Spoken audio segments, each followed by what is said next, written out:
तुम्ही कधी गेला आहात का विहिरीत पोहायला? तुमच्यासोबत असं कधी काही घडलं आहे का? दीपखेड नावाचे खेड होते, आजही आहे. खरे तर गाव तसे समृद्ध नव्हते, पण सगळे काही ठीक चाललेले होते. उन्हाळ्याचे दिवस होते, गरमी खूप वाढलेली होती. सगळे काही सुरळीत चालू असताना काळाचा हा घात झाला होता. श्याम हा गावच्या सरपंचाचा एकुलता एक लाडका मुलगा होता. आज वातावरण एवढे तापलेले होते की असे वाटत होते अंगावरचे कपडे काढून फेकून द्यावे. श्यामचे मित्र सदा, रामू, शिरपा हे सगळे श्यामला बोलवायला आले, कारण त्या सर्वांना गावच्या नायिकाच्या विहिरीत पोहायला जायचे होते. श्यामची आई त्यांना शिव्या देऊ लागली. का रे पोरं हो, तुमच्या मायबापाला काही कामं आहेत का नाही?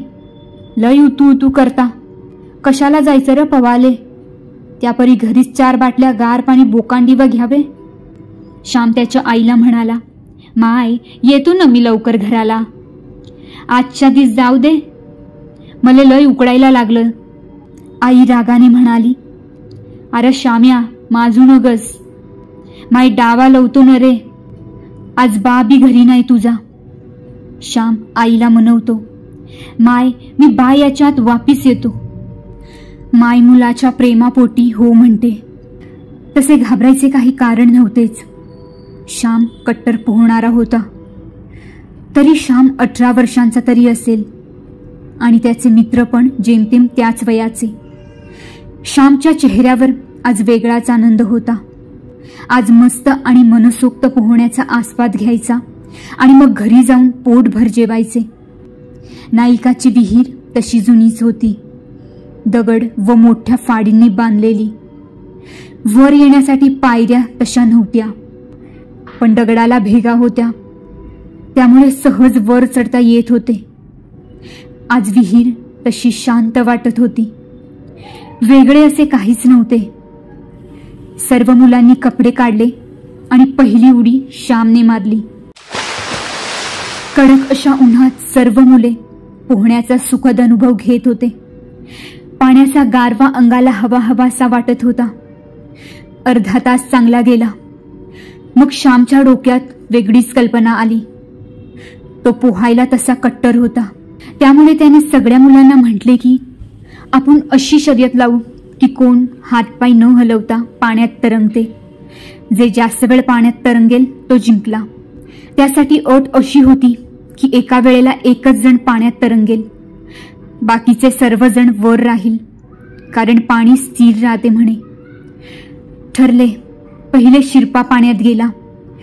2 मिनिट त्याने हातपाय न हलवता पाण्यात घातले, पण त्यावर त्याला काही जमले नाही. मग रामू पाण्यात गेला. तो शिरपापेक्षा जास्त म्हणजे 5 मिनिटे पाण्यात तरंगला आणि त्यानेही दम सोडला. बाकी सगळे वर जाऊन पाहत हसू लागले. मग श्यामने सर्वात शेवटी उडी टाकली. खरे तर श्यामच जिंकणार होता, कारण तो कट्टर पोहणारा होता. श्याम मस्त पाठीवर होऊन तरंगत होता आणि वर असलेल्या सगळ्यांकडे बघत होता. 10 मिनिट झाले. शिरपा म्हणाला, श्याम तू जिंकला बावा, ये की वरी. पाण्यात श्याम मनसोक्त तरंगत होता. सर्वजण वरून बघत होते. श्यामला खरे तर दाखवून द्यायचे होते की आपण सर्वात जास्त पाण्यावर तरंगू शकतो. 15 मिनिटे झाली, 20 मिनिटे झाली. श्यामला पाण्यात काहीतरी जाणवले, पण त्याला काहीच फरक पडला नाही. तो वर मित्रांकडे बघत होता. श्यामला धक्काच बसला. हे सर्वजण का पळाले असावे, त्याला काहीच समजले नाही. श्यामने वर येण्याचा प्रयत्न केला, पण काहीच हालचाल त्याला करता येत नव्हती. 1 तासानंतर सर्व गाव त्या नायकाच्या विहिरीभोवती जमले. श्याम त्यांना पाहून चकित झाला होता. 2-4 जण मिळून पाण्यात उतरले आणि श्यामला त्यांनी बाहेर काढले. श्याम त्यांना विचारत होता की काय झाले. बाजूला श्याम बघत होता, तेव्हा त्याला धक्काच बसला. मायसोबत त्याचे मित्र सुद्धा मोठ्याने रडत होते. खरंच नेमके काय घडले होते तेच श्यामला कळत नव्हते. तो सर्वांशी बोलत होता, पण कुणीच त्याला प्रतिसाद देत नव्हते. श्यामला दवाखान्यात नेण्यात आले. तो म्हणाला, अरे मला काहीही झाले नाही, मी नाही येत दवाखान्यात. तो सरळ गावाच्या बाहेर उतरला आणि घरी गेला आणि आराम करण्यासाठी पलंगावर झोपला. बऱ्याच वेळाने तो उठला आणि गावात खूप गर्दी जमली होती. तो त्या गर्दीच्या मागे स्मशानभूमीत गेला. माय बाप, मित्र आणि सगळे गाव टाहो फोडून रडत होते. श्याम आपल्या घरच्यांना पाहून रडायला लागला. श्यामला वाटले कुणीतरी आपल्या ओळखीचे वारलेले आहे. चला बघू कोण आहे ते. श्याम सर्वांना बाजूला करून त्या मेलेल्या प्रेताकडे पाहू लागला. श्यामला धक्काच बसला. ते प्रेत खुद्द श्यामचे होते. श्याम हे सर्व बघत होता. ते खरे होते का हे मानायला त्याचे मन तयार होत नव्हते. तो सर्वांना सांगत होता की मी जिवंत आहे, तुमच्या समोर उभा आहे. पण त्याचे कुणी ऐकत नव्हते. श्यामला राग आला. बापाने हातात त्याच्या चितेला अग्नी देण्यासाठी आपल्या हातात लाकूड घेतले. श्याम बापाला रोखण्यासाठी ते लाकूड पकडण्याचा प्रयत्न करू लागला, पण काहीही उपयोग झाला नव्हता. श्यामला पार करून त्याच्या बापाने त्याच्या चितेला अग्नी दिला. श्याम जणू काही हवा बनला होता की काय असे त्याला वाटले. त्याचा विश्वासच बसत नव्हता. हे सगळे खरे आहे असे त्याचे मन हे मानायला तयारच नव्हते. तो सरळ घरी गेला. त्याने आईला आवाज दिला. कोणताही प्रतिसाद मिळत नव्हता. त्याच्या खोलीत मोठे कपाट होते. त्याला मोठा आरसा होता. त्याचे लक्ष आरशात गेले. त्याला पुन्हा एकदा धक्का बसला, कारण आरशात त्याला काहीच दिसले नाही. त्याला आता कळून चुकले की आपण जिवंत नाही. श्यामला माहीत नाही नेमके काय झाले होते. तो आपोआप नायिकाच्या विहिरीकडे खेचला जात होता.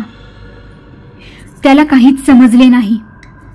तिथे विहिरीवर गेल्यावर त्याच्या एक गोष्ट लक्षात आली, ती म्हणजे त्याच्यासोबत काय घडले होते. ते जेव्हा विहिरीवर पोहायला गेले होते तेव्हा नायिकाच्या नोकरांनी विहिरीवर ऑटो करंट लावला होता.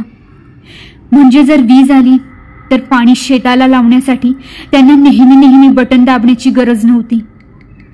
वीज आली की आपोआप मोटर चालू होत होती. श्याम दुर्दैवाने पाण्यात त्याच वेळी होता ज्यावेळेस वीज आली होती. श्यामला काहीही झाले नसते जर मोटरची वायर उघडी नसती, पण वायर उघडी होती आणि श्याम जेव्हा तरंगत होता तेव्हा त्याचा पाय वायरला लागला होता आणि त्याला पाण्यात जी काही हालचाल जाणवली होती तो म्हणजे एक विजेचा धक्का होता, ज्या धक्क्यामुळे श्यामचा अंत झाला होता. श्याम आपल्या जीवाला मुकला होता. त्याला त्या मरणाची जाण सुद्धा झाली नाही. आजही श्याम त्याच विहिरीच्या काठावर बसून आपल्या मित्रांची वाट बघतोय. कित्येक वर्ष झाली पण श्यामचे मित्र काही पोहायला आले नाही. आजही कुणाच्या तरी कानावर त्या विहिरीत उड्या मारण्याचे आवाज येतात. यात किती सत्यता आहे हे माहीत नाही, पण आजही श्याम इथेच आहे.